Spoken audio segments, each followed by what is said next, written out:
wal hadirat rahimakumullah. Yang saya hormati, yang saya muliakan, segenap keluarga baginda besar Muhammad sallallahu alaihi wasallam yang telah hadir bersama kita, Fadilatul Habib Abu Bakar Al-Hamid, Wasahib Maroke Al-Habib Miftah Al-Hamid. Begitu pula sahabat kami yang telah menjadikan sebab kami datang ke tempat ini, ke Maroke, Fadilatul Haj Muhammad Arifin hafizahullah wa ra'ah. Begitu pula kepada ketua DKM, para masyayikh, para asatidzah, para ulama, hadirin, hadirat rahimakumullah. Alhamdulillah, kita bersyukur kepada Allah Subhanahu wa taala dikumpulkan di tempat yang penuh dengan kemuliaan Allah Subhanahu wa taala. Di tempat yang penuh dengan karunia Allah, di tempat yang penuh dengan kebajikan, di kota, daerah, di ujung penghujung Indonesia, yang dimana tempat ini ujungnya Indonesia, tempat yang barakah. Amin. Tempat yang mulia. Amin. Bagaimana tidak seorang ulama seperti sekelas Mbah Maimun Zubair, beliau pimpinan Pondok Pesantren Sarang Al-Anwar, yang anak-anaknya mereka beliau adalah sahabat-sahabat kami ketika belajar di kota Mekah bersama Profesor Dr. Asyid Muhammad Alawi Al-Maliki rahimahullah rahmatullah. Beliau mengatakan, Maroke, tempat yang begitu jauh di ujung Indonesia, tetapi namanya ada kesamaan dengan Maroko. Maroko, siapa yang tidak kenal dengan Maroko? Kemarin Piala Dunia hampir juara, makanya Maroko terkenal sekarang. Setiap orang Muslim dari ujung dunia ke ujung dunia mendoakan Maroko menang. Nah sekarang insya Allah Maroko menjadi kemenangan. Amin. Tempat yang mulia, tempat yang barakah. Maroko, Anda hanya mengetahui Maroko tersebut adalah tempat ketika terjadi Piala Dunia, kemudian menjadi pemenang Piala Dunia. Sesungguhnya Maroko ini adalah tempat lahirnya para ulama, lahirnya para aulia, lahirnya orang-orang besar. Makanya sebelum terjadi Wali Songo datang ke negeri Nusantara, sebelumnya ada ulama-ulama dari Maghrib, ulama-ulama dari Maroko. Makanya mereka dikenal dengan Maulana Al-Maghribi, Maulana Al-Maghribi. Ternyata dulu ketika pada abad-abad ke-11, abad-abad ke-10, abad ke-9, abad ke-7, ini Maroke sudah mengarang buku, sudah mengarang kitab seperti Al-Imam Al-Qurtubi, kemudian itu dari Andalus, Spanyol, bahkan bukan Maroko. Maroko lebih terdahulu masuk Islam. Spanyol mutakhir. Tahu Spanyol? Tahu Spanyol? Tahu namanya tahu? Gak jauh Pak dari Maluku. Jadi Spanyol ini adalah negara bagian Eropa yang dimana yang pertama kali berangkat ke negeri Spanyol yang dikirim oleh Khalifah Al-Umayyah yang bernama Abdul Malik bin Marwan, mengirim yang bernama dengan Tariq bin Ziyad masuk ke negeri Spanyol yang sekarang ini kalau bahasa Islamnya Hasbania masuk ke sana mengislamkan, dan kemudian perkembangan tersebut diteruskan oleh seorang cucu dari orang besar yang bernama Abdurrahman bin Muawiyah bin Abdul Malik bin Marwan bin Hakam. Nah, beliau ini masuk ke negeri Andalus untuk membuat suatu daulah, negeri Islam, negeri yang berkebudayaan, negeri yang memiliki ilmu, sehingga banyak orang-orang dari Eropa menuntut ilmu, belajar ke negeri Andalus. Yang pusatnya dari negeri Andalus itu adalah di Maghrib, di Maroko. Makanya orang-orang Maroko sudah mengarang kitab seperti Sahibul Alfiyah Ibnu Malik, itu dari Andalus. Indonesia baru masih babat alas. Indonesia baru babat alas. Di sana sudah perkembangan ilmu, pendidikan, ulama, bahkan Ibnu Sina, dari ilmu kedokteran, ilmu musik, ilmu falak, itu semua banyak lahir dari negeri Maghrib. Nah, kita mengharapkan Maroke sebagaimana Maroko, insya Allah akan lahir para ulama, akan lahir para masyayikh, akan lahir para asatidzah. Tadi kita ada perkumpulan yang dikenal dengan Majelis, yaitu MMP, Majelis Permusyawaratan Pengasuh Pondok Pesantren seluruh Indonesia. Subhanallah. Masya Allah. Yang dikumpulkan oleh Haji Arifin yaitu hanya dari Maroke. Ternyata di Maroke banyak pondok pesantren, banyak tempat-tempat pendidikan.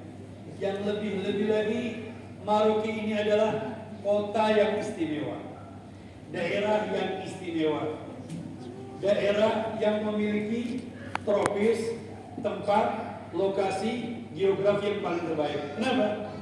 Karena orang-orang Maroke nanti masuk surganya lebih dulu 2 jam daripada Jakarta. Maroke betul. Saya datang kemarin, saya lihat, Masya Allah, ini masih jam 6 lewat 10 ini. Jam saya jam Jakarta. Ternyata sudah jam 8 lewat 10. Alhamdulillah Maroke lebih terdahulu di dalam insya Allah kebaikannya, kehidupannya, rezekinya, keberkahannya, kehidupannya, dan akan melahirkan para ulama-ulama Allah Subhanahu wa taala. Dari malam ini yang penuh keberkahan ini kita beruntung menjadi umatnya Nabi Muhammad sallallahu alaihi wasallam.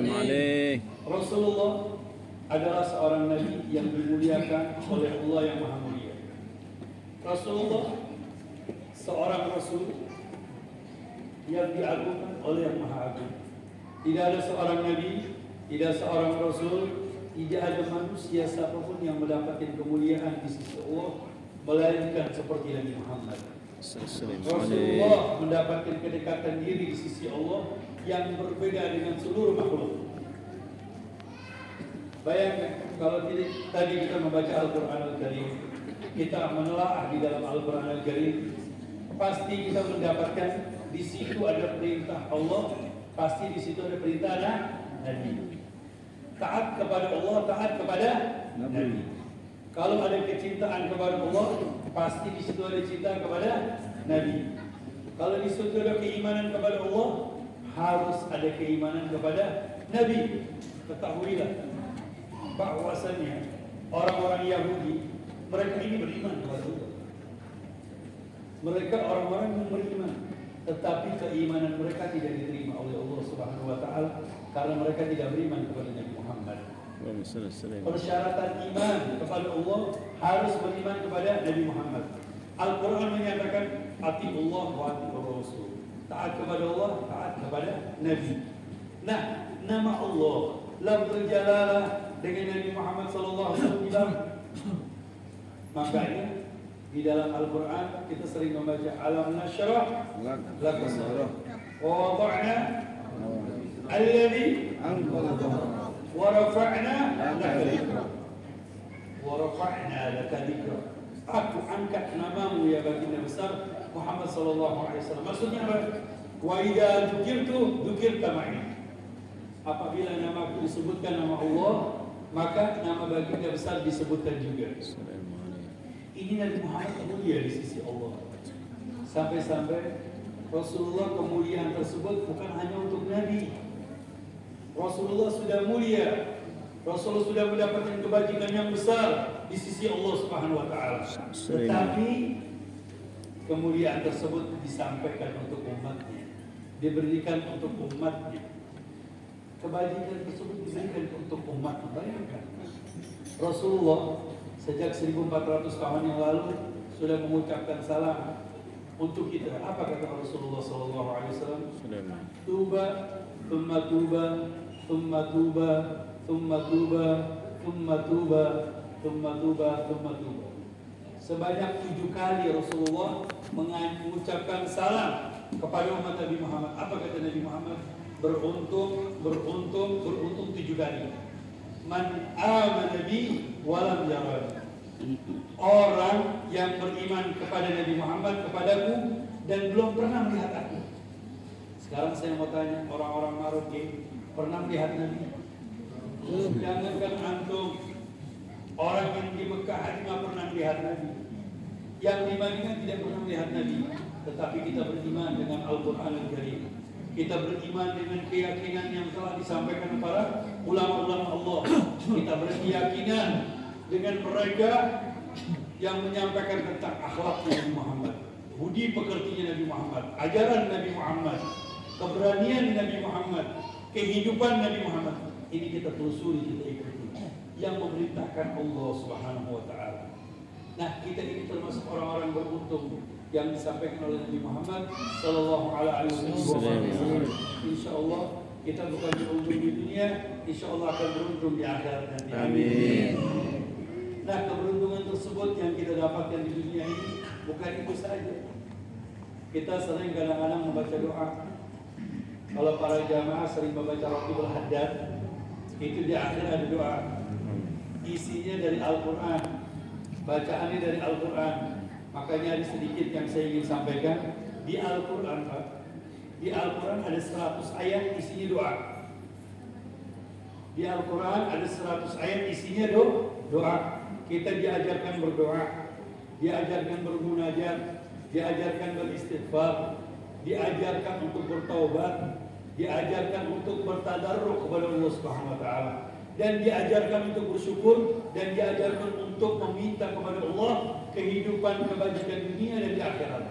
Contoh doa yang paling simpel yang sering dibaca dan hafal oleh setiap orang. Rabbana atina fid dunya wa fil akhirati wa qina adzabannar. Baru satu, masih ada 100. Contoh lagi. Rabbana zalamna anfusana wa illam taghfir lana lanakunanna minal khasirin. Doa apa ini? Ya Allah, kami telah berbuat zalim, ampunilah kami ya Allah. Kemudian Rabbana la tuzigh qulubana ba'da idh hadaytana wa hab lana min ladunka rahmah innaka antal wahhab. Kemudian doa lain, Rabbana hab lana min azwajina wa dhurriyyatina qurrata a'yun. Lagi, Rabbi ighfirli wa liwalidayya, Rabbi shrah li wa yassir li amri. Apa lagi? Rabbi auzi'ni an ashkura ni'mataka allati an'amta 'alayya. Doa. Apa lagi doa apa? Yang di Al-Quran. Saya Rabbana la tu'akhidna. Rabbana la tu'akhidna in nasina. Ini yang saya ingin sampaikan.